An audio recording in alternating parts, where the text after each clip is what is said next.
Hello friend, मैं आनंद राज। आप सबको भी देखिए, आज हम जेपी यूनिवर्सिटी यानी जयप्रकाश यूनिवर्सिटी आपका जो छपरा में है, उसका बीएड फर्स्ट ईयर का 2016 का क्वेश्चन लेके आया। देखिए, इसमें आपका कोर्स 1 से लेकर कोर्स 7A जो आपका मेथड होता है उसका तक क्वेश्चन होगा, समझे। तो आइए हम स्टार्ट करते हैं। देखिए, आपको मालूम होगा कि आपका कोर्स 1 जो होता है 80 नंबर का होता है। देखिए यहाँ पर लिखा है अधिकतम नंबर। कोर्स 1 का नाम है चाइल्डहुड एंड ग्रोविंग अप, समझे, और 3 घंटा इसमें समय मिलता है। तो आइए हम क्वेश्चन को स्टार्ट करते हैं। देखिए, 5 यूनिट पढ़ना रहता है। पहला यूनिट में क्वेश्चन है कि कोहलबर्ग के नैतिक विकास के सिद्धांत की विवेचना करें, यानी describe the Kohlberg theory of moral development of a child, समझे, यानी कोहलबर्ग के नैतिक विकास के सिद्धांत की विवेचना करें। दूसरा क्वेश्चन है कि किशोरावस्था आंधी और तूफान का काल है, विवेचना करें, समझे। तो यूनिट 1 में 2 क्वेश्चन हो गया कि पहला हो गया कोहलबर्ग के नैतिक विकास के सिद्धांत की विवेचना करें, और दूसरा क्वेश्चन है कि किशोरावस्था आंधी और तूफान का काल है, विवेचना करें, समझे। देखिए, प्रीवियस ईयर क्वेश्चन देखना जरूरी, क्योंकि वो ऑथेंटिक क्वेश्चन होता है, समझे। और हम 2021 के लिए क्वेश्चन गेस भी किए हैं, जिनका सेशन 2020-22 वाले होंगे, तो उनका एग्जाम 21 में होगा। तो वो VVI क्वेश्चन देख सकते हैं, डाला हुआ है चैनल पर, समझे। आइए अब दूसरा यूनिट का क्वेश्चन देखते हैं। दूसरा यूनिट में आपका तीसरा नंबर क्वेश्चन है कि किशोर को प्रभावित करने वाले कारकों की विवेचना करें, यानी कह रहा है कि किशोर को प्रभावित करने वाले जो कारक होते हैं उसकी विवेचना करें, समझे, यानी describe the factor affecting development an adolescent. चौथा क्वेश्चन है कि किशोरों के सांवेगिक विकास की व्याख्या करें, यानी किशोर में कौन कौन सांवेगिक विकास होता है उसका व्याख्या करें, describe the emotion development of the adolescent. आइए यूनिट 3 में आते हैं। देखिए, यूनिट 3 जो आपका होता है सामाजिकरण से रिलेटेड होता है। तो वही क्वेश्चन है कि सामाजिकरण से आप क्या समझते हैं, सामाजिकरण में घर और परिवार की भूमिका का वर्णन करें, यानी what do you mean by socialization, describe the role of the home and family in socialization. छठा क्वेश्चन आपका है कि समाज में लड़कियों की समस्याओं की विस्तृत विवेचना करें, describe the problem faced by the girl child in our society. इस समाज में लड़कियों की कौन कौन सी समस्या होती है उसके बारे में बताना है। आइए अब यूनिट 4 में आते हैं कि यूनिट 4 आपका क्वेश्चन है कि डिस्लेक्सिया ग्रस्त अधिगमकर्ता की विशेषताओं का वर्णन करें, आप ऐसे बच्चों को किस तरह शिक्षित करेंगे, समझे, यानी जो डिस्लेक्सिया ग्रस्त यानी जो पढ़ने में जिनको दिक्कत होता है, तो बच्चों की कौन कौन सी विशेषता होती है, आप ऐसे बच्चों को किस तरह शिक्षित करेंगे। आप फिल्म देखिएगा तारे जमीन पर, तो उसमें देखिएगा कैसे पढ़ाते हैं आमिर खान, जो एक डिस्लेक्सिया ग्रस्त एक बच्चा रहता है, वो डिस्ग्राफिया भी रहता है, उसमें 2-3 बीमारी रहता है, मतलब अधिगम विकार। तो फिल्म देखिएगा तो बहुत अच्छा फिल्म है, इसी पर आधारित है। आइए अब देखते हैं 8 नंबर क्वेश्चन कह रहा है बहुबुद्धि से आप क्या समझते हैं, एक बच्चे की बहुबुद्धि का मूल्यांकन आप कैसे करेंगे, यानी what do you mean by multiple intelligence, how do you the assess multiple intelligence of a child. आइए अब यूनिट 5 लास्ट यूनिट है। लिखा है आइडेंटिटी फॉर्मेशन पर हमजोली पीडिया तकनीकी और वैश्वीकरण के प्रभाव की विवेचना करें। देखिए, आइडेंटिटी फॉर्मेशन यानी पहचान निर्माण बोला, हिंदी में इसको बोलते हैं। Describe the influence of Pir group पीडिया technology and globalisation और आइडेंटिटी फॉर्मेशन। 10वां क्वेश्चन है कि निम्नलिखित में से किन दो पर संक्षिप्त टिप्पणी लिखे, समझे। पहला है छुपी छिपी पाठचर्या यानी हिडन करिकुलम, दूसरा है समाज में बहिराव यानी एक्सक्लूजन इन सोसाइटी, तीसरा का है सामाजिकरण और चौथा है बाल्यावस्था, समझे। तो ये आपका कोर्स 1 यूनिट 5 हो गया। आइए अब कोर्स 2 में आते हैं। देखिए, कोर्स 2 का जो नाम है आपका कंटेम्प्रोरी इंडिया एंड एजुकेशन होता है, समझे। ये भी आपका 80 नंबर का पेपर होता है। इसमें भी आपका क्या लिखा है, C2 लिखा हुआ है यहाँ पर ऊपर में, और यहाँ 3 घंटा आपको समय मिलता है, समझे। तो आइए हम स्टार्ट करते हैं। पहला यूनिट में पहला क्वेश्चन है कि शिक्षा के उद्देश्य के निर्धारक का व्याख्या करें और समाज से संबंधित शिक्षा के महत्व की विवेचना करें। Discuss the determinant of the aim of education, explain the importance of education in relation to the society, यानी शिक्षा के जो उद्देश्य के जो निर्धारक की व्याख्या करें और समाज से संबंधित शिक्षा के महत्व की विवेचना करें। दूसरा है शिक्षा की प्रक्रिया क्या है, निर्देशन तथा प्रशिक्षण में अंतर करें, यानी what are the process of education, different between instruction and training. आइए यूनिट 2 में आते हैं राष्ट्रीय विकास के आधार पर शिक्षा आयोग 1964-66 के मुख्य विशेषताओं की व्याख्या करें, यानी कोठारी कमीशन जो था उसकी मुख्य विशेषताओं का ऑडिट करें। चौथा क्वेश्चन है सामाजिक सांस्कृतिक परिवर्तन और सामाजिक परिवर्तन में क्या अंतर है, सामाजिक परिवर्तन में शिक्षा के महत्व को लिखें। What is difference between social change and social culture change, right the importance of education is social change. आइए यूनिट 3 में आते हैं। यूनिट 3 में क्वेश्चन आपका है कि प्रकृतिवाद से आप क्या समझते हैं, प्रकृतिवाद के मूल सिद्धांत एवं विशेषताओं की व्याख्या करें, यानी what do you understand by naturalism, explain the fundamental principle and characteristics of the naturalism. समझे। छठा क्वेश्चन है प्रयोजनवाद के संदर्भ में शिक्षा के उद्देश्य ज्ञान और मूल्य की विवेचना करें, and discuss the aim of education knowledge and value with the special reference to pragmatism होता है, तो यहाँ लिख दिया है प्रोबेशन। समझे। प्रैग्मेटिज्म होता है प्रयोजनवाद का इंग्लिश। आई यूनिट 4 है, ये थिंकर से रिलेटेड रहता है। क्वेश्चन है कि शिक्षा के क्षेत्र में गिज्जू भाई वेगला के योगदानों की चर्चा करें, यानी discuss the contribution of Gijju Bhai Vegla in the field of education. और 8वां है अरविंदो घोष की शैक्षिक दर्शन की चर्चा करें, यानी describe the educational philosophy of Aurobindo Ghosh. आइए अब देखते हैं यूनिट 5। यूनिट 5 का है समान स्कूल प्रणाली की मुख्य विशेषताएं क्या है, समान स्कूल प्रणाली हाशिए पर खड़े समूह के लिए कैसे सहायक हो सकता है, यानी what are the main feature of common school system, how can common school system be helpful for marginal group. 10वां क्वेश्चन है जो लास्ट है कि विद्यालय शिक्षा के सार्वभौमिकरण के क्या मुद्दे हैं, विशेष रूप से पहुंच, समता, गुणवत्ता और समानता पर प्रकाश डालें, यानी what are the main issue of universalization of school education, focus specially on the access equality and equality. आइए अब आते हैं यूनिट 3 में।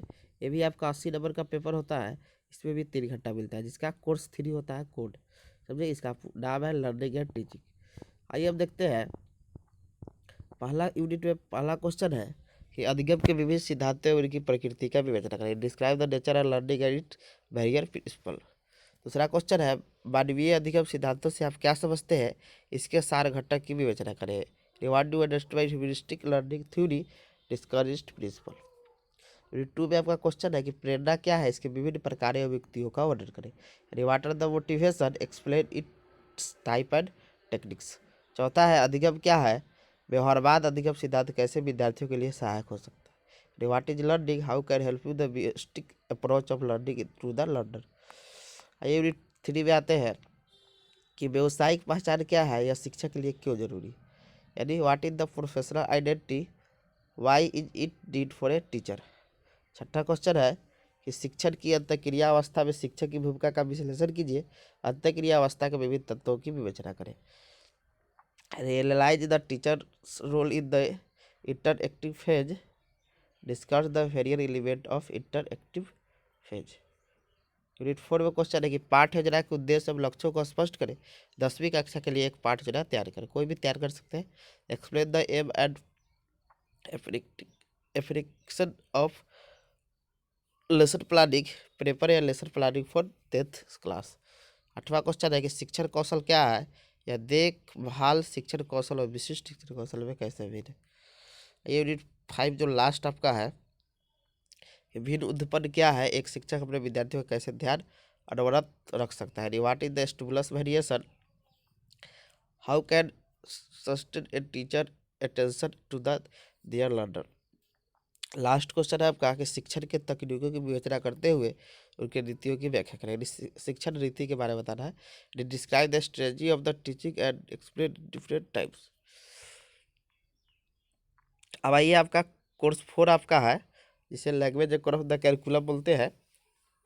इसमें भी आपका 3 घंटा रहता है, लेकिन इसमें आपका क्वेश्चन की संख्या मतलब लिखना रहता है। ये देखिए कई क्वेश्चन लिखना है ये बताते हैं। देखिए यूनिट 1 में आपका क्वेश्चन है कि भाषा क्या है, भाषा प्राप्त करने और भाषा सीखने में क्या अंतर है, what is the language, what is the difference between acquiring language and learning language. दूसरा क्वेश्चन है कि भाषा किसी व्यक्ति के सामाजिक और सांस्कृतिक जीवन से कैसे जुड़ी हुई है, how language is connected with the social and culture life of a person.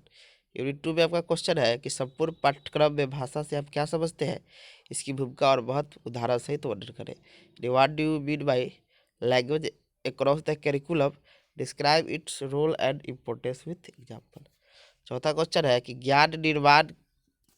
भाषा ज्ञान के निर्माण में कैसे मदद करती है, उचित उदाहरण सहित व्याख्या करें। यानी how language help in the construction of knowledge, explain with suitable example.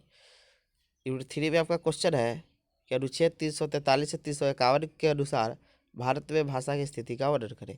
Describe position of language in India according to article 343 to 341। छठा क्वेश्चन है कि भाषा शिक्षा संबंधी राष्ट्रीय पाठ्यचर्या की रूपरेखा 2005 के सुझाव एवं सत्यों का वर्णन करें। Describe suggestion and recommendation of national curriculum framework 2005 related to language के एजुकेशन। आइए अब कोर्स 5 आपका है अंडरस्टैंडिंग डिसिप्लिन एज सब्जेक्ट। समझे, ये आपका 40 नंबर का होता है। समझे, क्वेश्चन इसमें है आपका पहला क्वेश्चन है कि अध्ययन की विद्या क्या है। अध्ययन की विद्या यानी डिसिप्लिन को बोलते हैं। अनुशासन भी यहाँ पर देता है, शैक्षिक अनुशासन वही चीज़ है कि अध्ययन की विद्या क्या है, यह विषय से कैसे भिन्न है, इसकी प्रकृति और विस्तार का वर्णन करें। What is discipline, how it is different from subject, describe it's nature and scope. दूसरा क्वेश्चन है कि अध्ययन की विद्या और विषय में मानव ज्ञान के अनुकरण के ऐतिहासिक और शैक्षिक दृष्टिकोण पर विवेचना करें। यूनिट 2 क्वेश्चन है कि विद्यालय के विषयों के परियोजना एवं गतिविधियों का अर्थ, प्रकृति और विस्तार का व्याख्या करें। Explain the meaning, nature and scope of project and activity in the school subject. चौथा क्वेश्चन है कि अध्ययन की विद्या में शोध के अर्थ, प्रकृति का वर्णन करें। Describe the meaning and nature of research in A discipline. Unit 3 आपका है कि अधिगम के अंतर्विषयक पद्धति में गुणवत्ता के आसवन में उपयोगी मापदंडों की विवेचना करें। Discuss the criteria in the quality assurance of the interdisciplinary approach of learning. आइए अब देखते हैं छठा क्वेश्चन है कि अधिगम के अंतर्विषयी पद्धति क्या है, उदाहरण सहित लिखे। यानी give the interdisciplinary approach of learning, give example. आइए अब लास्ट आपका है, लास्ट नहीं मतलब कोर्स आपका 6 है जेंडर, स्कूल एंड सोसाइटी। ये भी आपका 40 नंबर का होता है। ठीक है, पहला क्वेश्चन इसमें है कि सेक्स और जेंडर पदों की व्याख्या करें। क्या आप इस दृष्टिकोण से सहमत है कि ये सामाजिक संरचनाएं हैं? अपने उत्तर के लिए कारण दें। दूसरा क्वेश्चन है कि नारी शिक्षा से लिंग शिक्षा की ओर प्रतिमान स्थानांतरण पर एक निबंध लिखे। नहीं, write and essay on the paradigm shift from women study to gender studies. तीसरा क्वेश्चन आपका है यूनिट 2 का कि लिंग के समाजीकरण सिद्धांत की विस्तार पूर्वक चर्चा करें। एक शिक्षक के रूप में विद्यालय में छात्रों के समाजीकरण के लिए आप कौन कौन से कदम उठाएंगे। चौथा क्वेश्चन है बालिकाओं की शिक्षा में किस प्रकार की असमानताएं और बाधाएं देखने को मिलती है, इन असमानताओं को दूर किया जा सकता है। यूनिट 3 आपका है कि शिक्षा के विभिन्न स्तरों पर पाठ्यक्रम में लिंग संबंधी बिंदुओं की चर्चा करें। And discuss the gender issue in the curriculum at different level of education. छठा क्वेश्चन है कि 2005 राष्ट्रीय पाठ्यक्रम रूपरेखा में लिंग संरचना किस प्रकार 1975 के राष्ट्रीय पाठ्यक्रम रूपरेखा से भिन्न है, तुलना करें। आइए अब देखते हैं मेथड का दिया है क्वेश्चन।